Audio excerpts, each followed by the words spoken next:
Hey guys, what's going on, and welcome back to another video on my channel. Today we're going to be talking about Portugal versus Belgium. I might make another video summarizing the whole Euros from a Portugal perspective, but today I want to focus on Portugal versus Belgium. Why? Because Portugal lost, and there's a lot I have to say based on that game alone. I had to write some notes because I would have definitely forgotten on what I had to say. 7 o'clock, you see the lineup. We see Jota still gets in the starting 11, and he has done nothing to warrant such position in the starting 11. He's been invisible. Yes, he's got like 2 or 3 goal contributions, but one was a sweaty, which against Germany, fantastic touch and assist to Ronaldo. You have to give him credit for that. He done well, but then he scores a tap-in of an open goal. Against Hungary, he was very, very poor. Against France, poor again. And Belgium today was his worst game, in my opinion. Not only did he lack complete threat in front of goal, but when he did get the chance in front of goal, he just wasted them. I don't know why he starts. I don't, honestly, no idea why he starts. It's not Jota's fault. He goes out on the pitch and tries his best, but Fernando Santos should not even have put him on that pitch, at least to start off with. Jean-Felix come on, and he had a much greater impact, and I feel like he missed out on that one. Bernardo Silva for me is my main issue. I went on a rant last night about Bernardo Silva. I've had enough of him in the starting 11, just in general.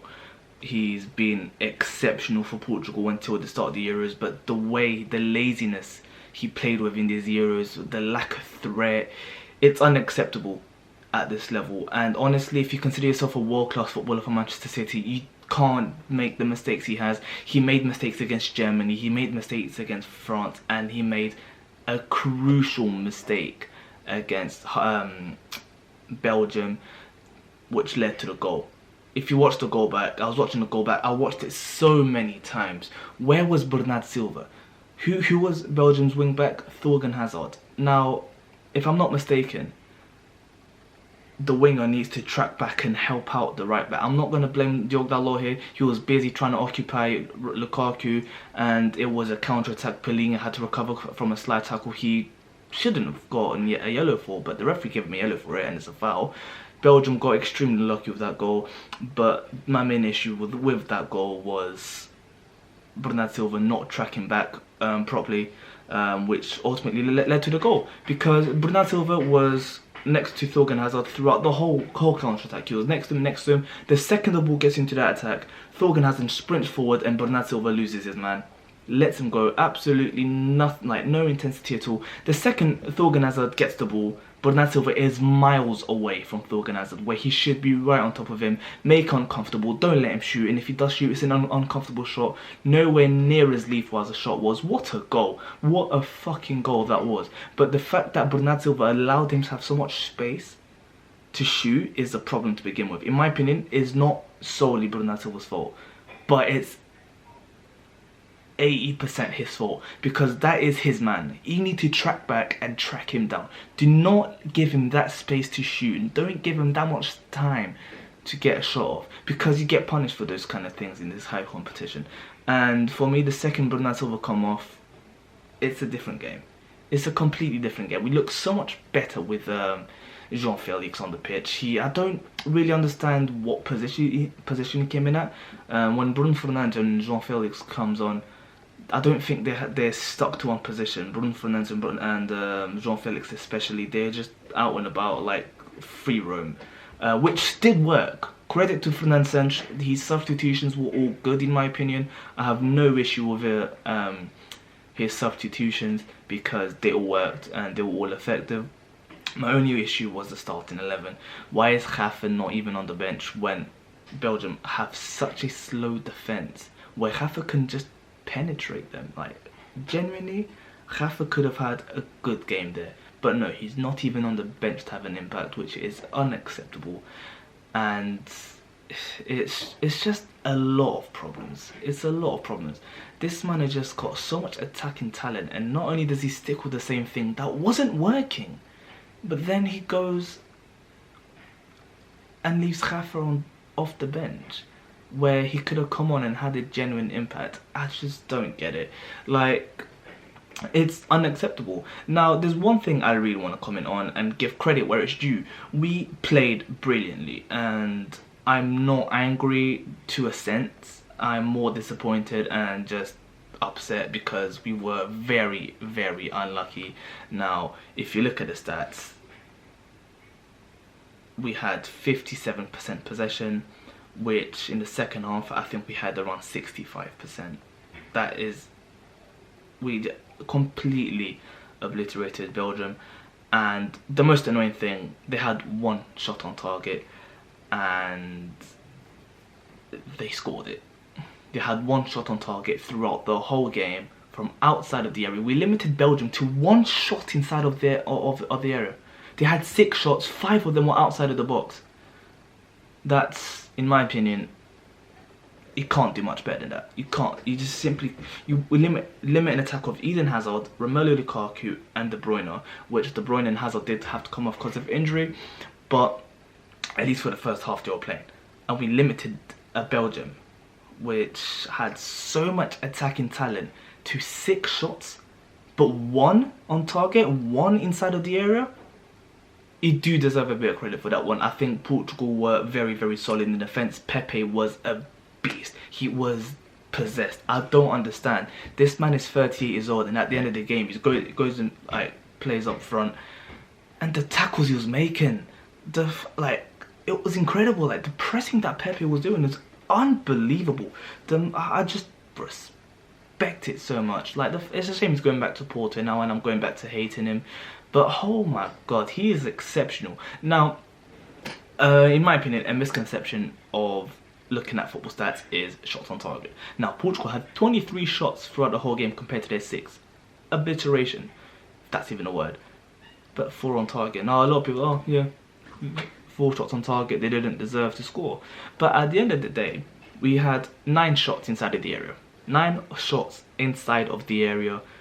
Now, Rafael had a shot on the post from outside of the area, and Jota had 2 clear-cut chances inside of the area. Jean-Felix had a complicated header but forced a good save out of Courtois. Andre Silva had to force a good save out of Courtois, and it's just countless chances. That Ruben Diaz header, we're just so unlucky. Like everything that could have gone against us went against us. With that Ruben Diaz header, if it goes anywhere else on that target, it's going in. But no, it goes straight to Courtois. Rafael shoots from outside of the area. It had the goalkeeper beaten. It looked dangerous, and it just comes off the post and goes straight to the Belgian defenders. And it's fair to say that Belgium rode their luck. Very, very confident in saying if 2 out of the two players that came on for the front 3, Felix and Andre Silva, they both came on to play in the front 3.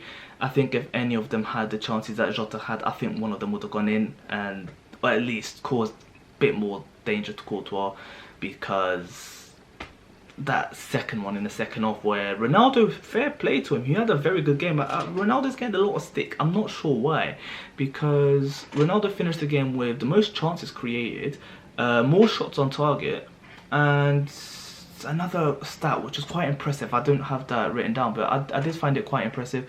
But Ronaldo should have had 2 assists in all fairness.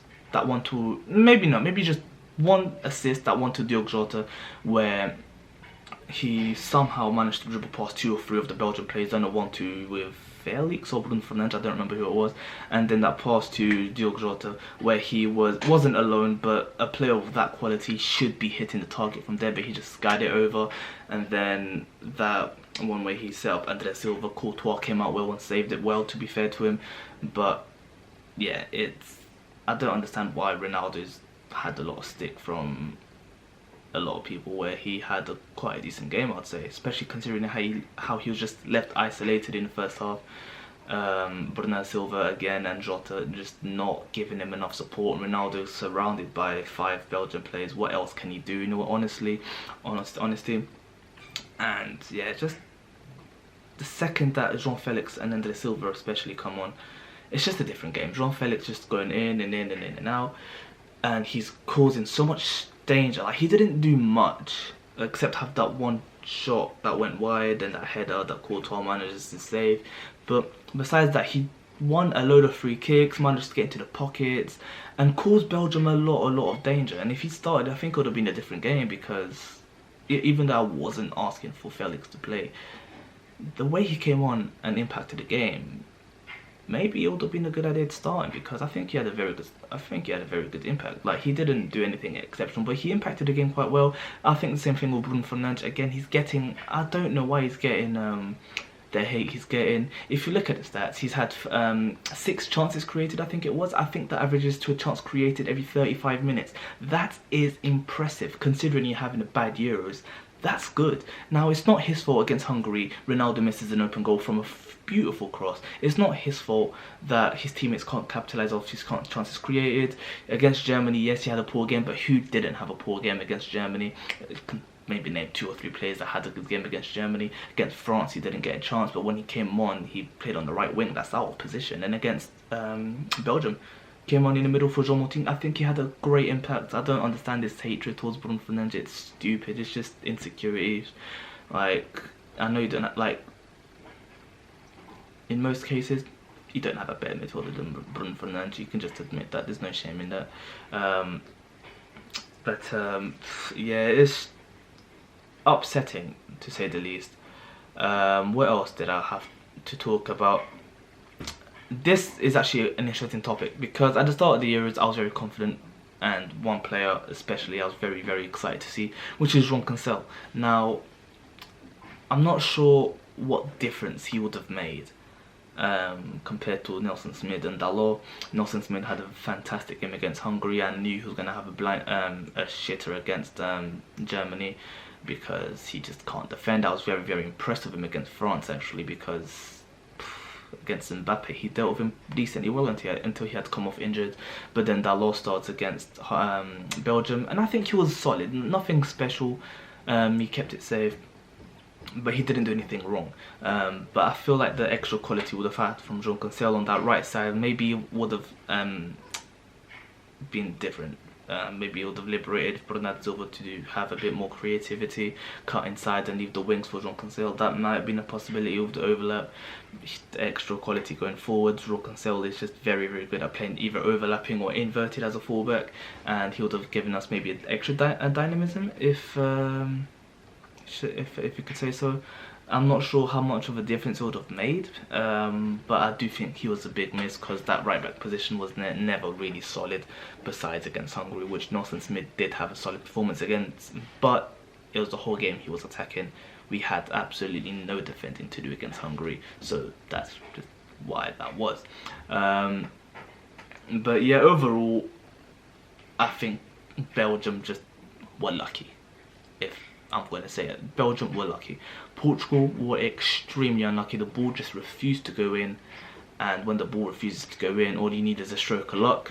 And Thorgan Hazard provides that, because he had, what a fucking strike that was. You can't complain about the shot itself. The fact he had managed to shoot so comfortably, that is criminal. But besides that, it was a great goal, and it was the only shot of the game. So they had 5 other shots, one from a free kick.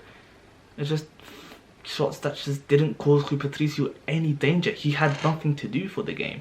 And it's a shame, because Pepe and Ruben Diaz, when they had something to do, they were solid. Rafael Guerreiro was a phenomenal player, in my opinion. He finished the first half of like 3 or 4 chances created alone. He's unbelievable, in my opinion. But unfortunately it wasn't enough. Special shout out to Renato Sanches and Jean Paulinho. They were exceptional against Belgium. Renato Sanches was exceptional this whole Euros, and I hope Arsenal sign him. Apparently we've inquired for him. I don't believe that 1 second, but if he's going to go somewhere, why not to Arsenal? Probably he wouldn't want to go, but yeah. But yeah, also a special shout out to Jean Paulinho. Now that he's not wearing a Portugal shirt, Weigl is officially better than Paulinho again. Yeah, top quality player, and he just proved that he should have been starting the games against Hungary, Germany, France. He should have been starting all those games. He just showed it against France. He was sublime in the second half. and against Belgium he kept the midfield of Tielemans and Witsel quiet, which isn't easy. Tielemans especially is a phenomenal football player, and he also had a lot of trouble with Lukaku, but he battled well.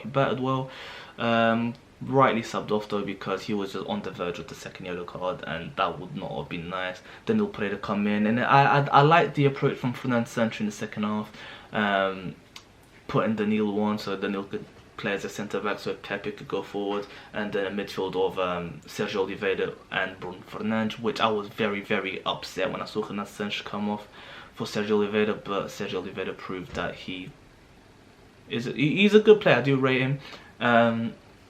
I just didn't expect him to have such a good impact on the game. His passing was very good, and he helped us out a lot in being able to switch the ball, and his passing accuracy was very good and very helpful for that stage of the game where you're not really thinking and you play with your heart. Sergio Oliveira was there to just keep the tempo, passing, keep it smooth, and not really upset that he came on at the end, which is impressive, to be honest. Also, I think I just gotta comment on this. Roy Keane called Jean-Felix an imposter. So he comes on like this, your country needs you, and he comes on, hits a target. He's, what, 100 million? I think if I was Ronaldo, you'd certainly be going after him in the dressing room. When Jean-Felix come on, he was an imposter. And quite frankly, Roy Keane, you're talking out of your arse. Just because these fucking ex-professional football players, they played football a couple of years ago, 10, 20 years ago, it doesn't mean their opinion of football is any good. And I'm saying that, given my opinion about the football, you could disagree with me, fair enough. But saying that Jean-Felix was an imposter is... First of all, he had the courage to talk about his price tag. First of all, Portugal didn't pay 100 million for him. Second of all, Jean-Felix did not choose his price tag, okay? He got that price tag because he performed sublime. I don't even know how to fit that into a sentence, but he was sublime for Benfica, and he warranted that 100 million release clause being activated. Now at Atletico Madrid, he's been let down by his manager, and same thing at Portugal in my opinion. But to say that he was an imposter was completely unnecessary, especially considering that he had a good game in my opinion. Now, he wasn't extraordinary, but he was much more dangerous than Bernardo Silva and Diogo Jota combined. The way he cut inside and caused danger between the lines, forcing the Belgian defence to have to stretch out and get opposition. He could have been, how should I say it, people would have looked at his performance differently if Portugal had gotten a goal, even if it wasn't Felix that scored it. But obviously Portugal didn't get a goal, so he played poorly. That's just a misconception of the media. It's just attack the young kids, attack foreign youngsters basically, which is ridiculous. But yeah, overall it's a performance which I'm proud of, because you can't say that the Portuguese didn't leave their absolute soul on that pitch. But wasn't enough. Belgium stayed strong, and a defence of Vertonghen, Alderweireld and Vermaelen managed to keep us quiet, which is quite sad, because the approach I'd have taken into that game was definitely let Belgium have the ball and catch them in behind. But that is the approach we had in the first half, and Belgium was smart of it. The defence and the midfielders really like separate. Like the midfielders here and the defence was here. Like they were very wary of Portugal's speed on the attack, and they made sure that the defenders were as far back as possible so they couldn't get caught behind. So Belgium were smart in that sense, and Fernando Sancho just wasn't.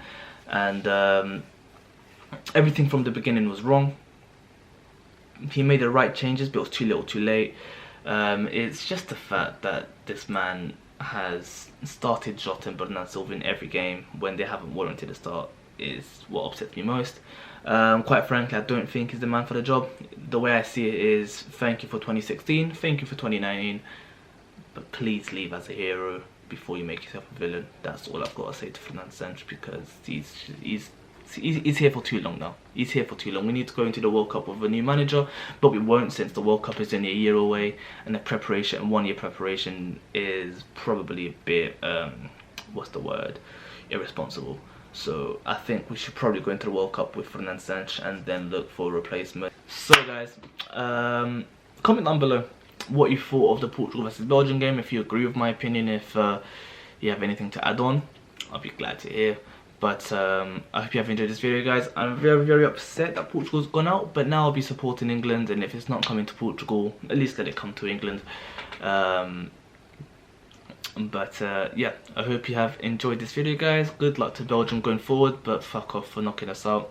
But yeah, hope you've enjoyed this video, guys. I'll see you guys in the next one, and peace.